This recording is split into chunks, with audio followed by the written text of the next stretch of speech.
Kyrie, you've mentioned many times during this postseason, you've been waiting 7 years to get back to the stage. How does it feel, and especially coming off the way things went last year, after you got to Dallas? It feels great, man. Definitely don't take this moment for granted because of how hard we had to work to get here, and we had to earn our spot into the NBA Finals. And we had to go against some great opponents, OKC, Clippers, Wolves, and I feel like they got us better as a team. They really challenged us on the defensive end, made us focus in, and I thank every single one of them, like I did the previous 2 series, for making me better.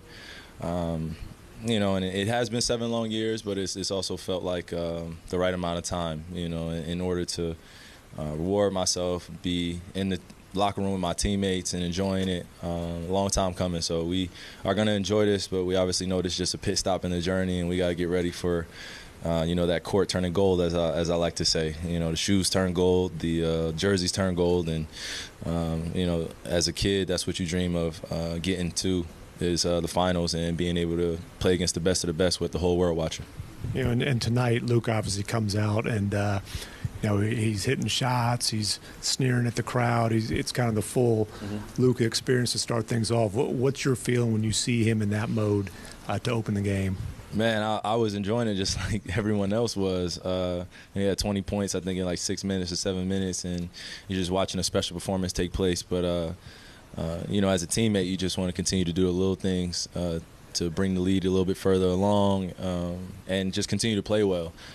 We were happy where we were, but we weren't satisfied because we knew it was a long game. But when Luka starts off the game like that, we're a tough team to beat. So, kudos to him having a great series, a great playoff run in general, but just leading us that way and being able to kind of ease the tension a little bit and the emotions, starting off the game. We see our guy, Luka, scoring 20 like that. It eases everybody's pressure a little bit.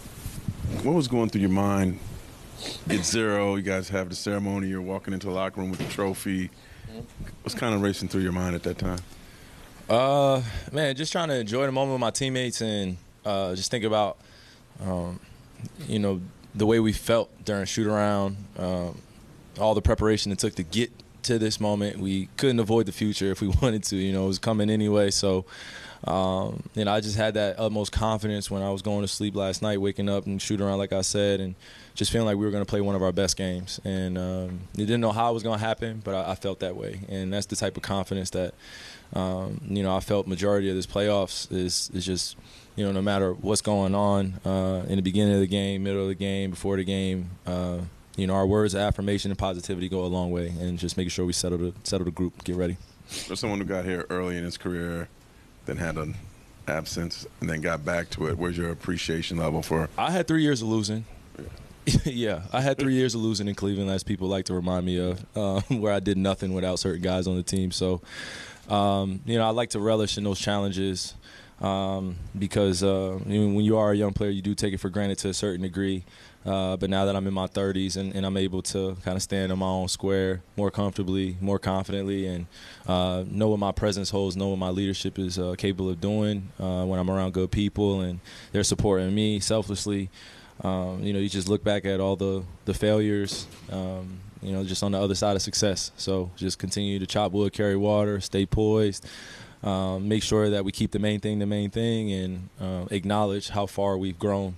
And how long it took to get to this moment. So I try to quantify the last 7 years, but it's really been my whole entire career. This is a long career, and I like to look at it that way. It's a journey. So grateful to be here with my teammates, though, and our staff, and everybody doing the little things for us to stay prepared and, just give us that good energy, man. I felt it all around us tonight. Kyrie, to that point, as this team came together and kept getting better, your teammates, your coaches, they talked a lot about the impact you have off the court and your leadership style and your voice. And really, your story feels like it's changing a bit right now. And on the one hand, I know you've always tried to block that out, but what does it mean to have some of that energy starting to get recognized out in this space? What do you mean? The way you interact with your teammates, the way you lift the guys up, and coming off a couple of years of a lot of negativity and having the energy. Just in the public. Brooklyn, Boston, you're going to see your own team now. The mood has changed. No, just how does it feel to have it recognized?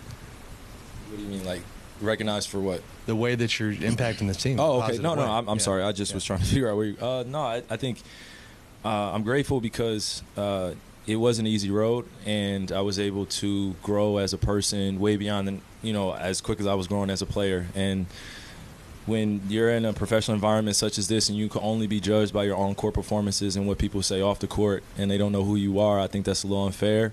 But that's the life we live in, and then life is not fair all the time. So I just stopped being a kid towards this industry and really grew up and grew my wings. I had another phrase I wanted to say, but, I just developed a mentality to be able to brush off a lot of that stuff and realize that, when they're talking about me or saying things about me as a teammate, it's been a lot of people. I don't want, it's too many people to name, but that's not where my focus has been. It's always been on making sure my teammates understand who I am and what I want to accomplish with them, and being selfless in my approach, and also realizing that, everyone's going to have a past. Everyone's going to be judged for that.